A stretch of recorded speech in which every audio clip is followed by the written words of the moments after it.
Denník Zemavek vás bude na 120 stranách sprevádzať svetom utajovaných informácií bez cenzúry. Objednajte si ho už dnes na www.zemavek.sk. Počúvate Slobodný vysielač. Rádio, ktoré vás spája. Mainstreamové médiá, zavádzajúce správy, bezprecedentná cenzúra, prekrúcanie faktov, nálepkovanie nevhodných. Chcete vedieť pravdu? My tiež. Počúvate informačnú vojnu Slobodného vysielača. Programom vás prevádza Norbert Lichtner.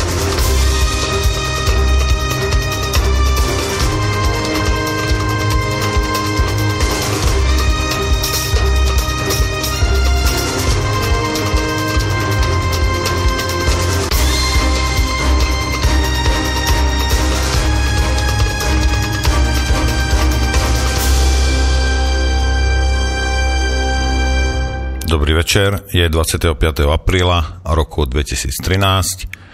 Od mikrofónu v štúdiu v Banskej Bystrici sa vám hlási Norbert Lichtner. Ak Boh dá, tak tu budeme spolu do 23.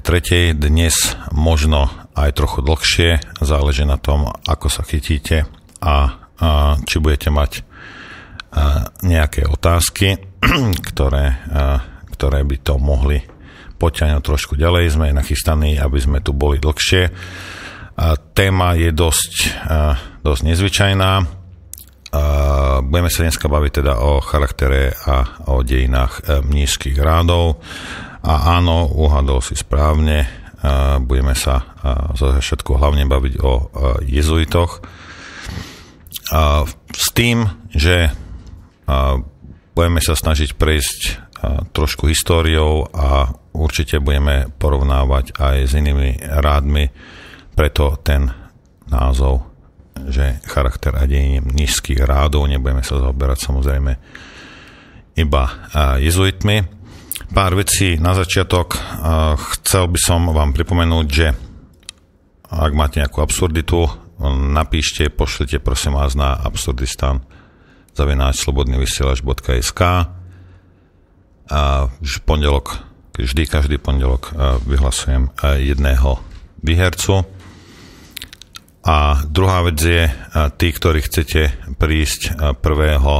júna na opekačku, tak napíšte nám prosím vás na guláš@slobodnyvysielac.sk, koľko ľudí príde a čo by ste eventuálne mohli priniesť.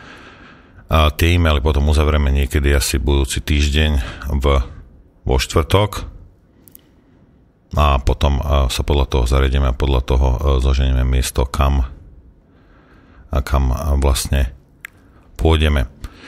Takže k tomu dnešku, aby ste chápali, o čom to bude dnes reč, trošku to, čo je CIA pre Spojené štáty americké, to, čo je MI6 pre Veľkú Britániu, to, čo je Mossad pre Izrael, to, čo je, a naši kamaráti, teraz ich zdravím, Slovenská informačná služba pre Slovensko, to sú samozrejme jezuiti pre katolickú cirkev.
the feeling grows, she breathes flesh to my bones, and when love is dead,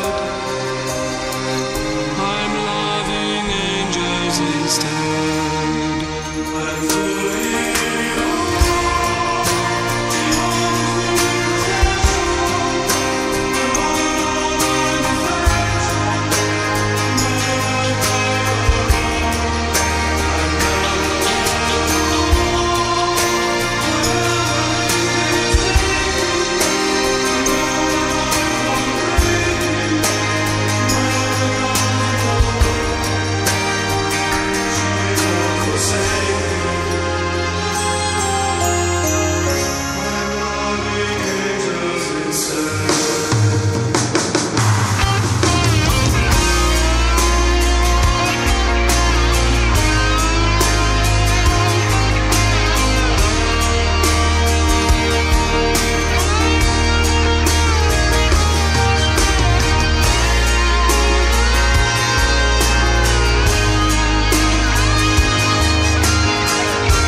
prinášame vám živé vysielanie zo srdca slovenského odboja spájajúceho všetkých Slovákov na celom svete.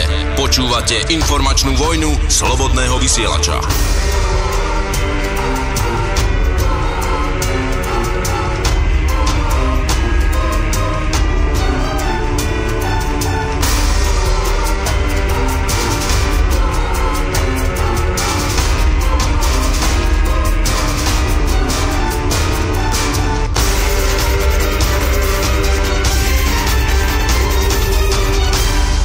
Tak prajem vám dobrý večer ešte raz. A mojím dnešným hosťom je pán doktor Emil Páleš. Dobrý večer vám prajem. Dobrý večer. A samozrejme bol už po obede v Borisovej relácii. Dohodli sme sa, že ho využijeme, keď teda meral cestou z Bratislavy. Budeme sa baviť o charaktere a dejinách mníšskych rádov, s tým, že sa zameriame teda na tajnú službu a tajnú armádu katolíckej cirkvi, čo je spoločenstvo Ježišové alebo jezuiti, a už si ich nazvite ako chcete. A budeme ich porovnávať samozrejme s ostatnými rádmi a ako sa tento rád vyvíjal počas svojej existencie. Niekde na Facebooku napísal poslucháč, že dejiny takýchto organizácií sú lepšie ako bondovky. Je to pravda, pretože je to veľmi, veľmi zaujímavé, pokiaľ sa k tým materiálom budete dostať. Pán Páleš, môžeme teda začať históriou, kedy a ako vznikol vlastne tento rád? Tak v roku 1540 pápež potvrdil spoločenstvo Ježišovo alebo tovarištvo ako rád. Samozrejme, tá história, to nie sú ani zaujímavé nejak tie dátumy alebo taká faktografia, ale to by sme povedali rovno popri tej myšlienke, ten obsah, to je fascinujúce, že o čo sa pokúšali tie jezuiti, o čo im išlo, prečo to tak bolo, či to bolo správne, alebo nie celkom. Ignác z Loyoli bol zakladateľom, duchovným otcom celej tej myšlienky a okolo roku 1600 to bolo také vrcholné obdobie, tam celý ten duch doby bol taký zvláštny, že tí jezuiti boli ako taký symptóm, taký príznak veľmi, veľmi výrazný toho diania okolo 1600. Oni vtedy sa zdalo, že majú takmer svetovládu na dosah ruky, len im to ako si vždy vykozlo v poslednej chvíli. No, toto je dobre pripomenúť poslucháčom, že nech si nemyslia, že globalisti sú prví a jediní, kto sa pokúšal o svetovládu. Toto už bolo stáročia pred nimi. To bol taký zenit. A potom počas francúzskej revolúcie okolo 1800 to bol taký nádych jezuitov. Vtedy pápež zrušil navždy jezuitský rád, tuším 1770-80, ale potom ich zase znova obnovili a sa to znova existujú dnes. Začiatok tej histórie je proste veľká osobnosť. Ignác z Loyoli v podstate chcel byť vojakom. Bol veľmi ctižiadostivý a keby sa nebol stal mu úraz, ktorý mu zamedzil tú vojenskú kariéru, tak on by bol nejaký slavný generál alebo niečo také. No ale trafila ho delová gula, mu rozmnaždila nohy, tým pádom už nikdy nebude z neho dobrý vojak. No a on v tom utrpení, ako mu to museli mnohokrát lámať a proste znovu mu zle zrastala tá noha a tak čítal životopisy svätých, tú zlatú legendu a